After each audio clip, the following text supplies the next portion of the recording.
দেখো বন্ধুরা, আজ আমি করব লোটে মাছ। এই দেখো, মাছ ধুয়ে টুয়ে রেখেছি। দেখো, কড়াইতে তেল দিয়ে দিয়েছি, তেল গরম হয়ে গেছে। এই দেখে নাও, এটা লঙ্কা বাটা, এটা আদা রসুন বাটা। হয়ে গেছে আমার তেল গরম, দিয়ে দিলাম পেঁয়াজ বাটা। এখন দিয়ে দিলাম আদা আর রসুন বাটা। এখন দিয়ে দিচ্ছি লঙ্কা বাটা। দেখতে পেয়েছো? দেখো বন্ধুরা, দিয়ে দিয়েছি একটু লঙ্কা গুঁড়ো, মানে কালারটা আসার জন্য।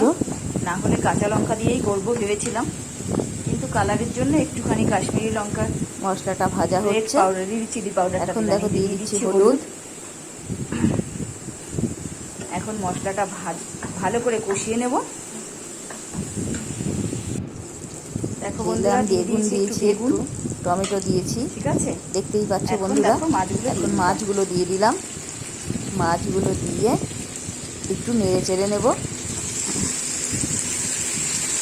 নাড়াচাড়া হয়ে গেল, মানে এই মাছটা গোটা গোটাই থাকবে। আমার ছেলে আবার কি বলতো, এই লোটে মাছগুলো ভেঙে গেলে খেতে ভালোবাসে না। মানে যখনই এই লোটে মাছ হয় তখনই বলবে, মামুনি তুমি এই লোটে মাছ করছো কিন্তু দেখবে ভাঙে না যেন, মাছগুলো গোটা গোটাই থাকবে, ওই রকমটাই আর কি পছন্দ করে। এর একটু হলুদ দিয়ে দিলাম, সামান্য পরিমাণে চিনি দিয়ে দিলাম, স্বাদ মতন চিনি দিয়ে দিলাম।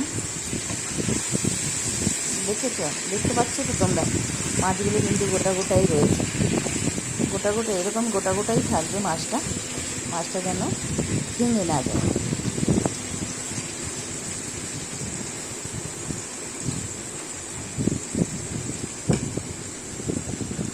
বন্ধুরা, এই হয়ে গেছে রেডি মাছ তৈরি। দেখো তোমরা কমেন্টে জানাও কে কোথা থেকে দেখছো, দেখতে কেমন হয়েছে সেটাও কিন্তু বলো। বুঝতে পারছো খেতে কেমন হবে।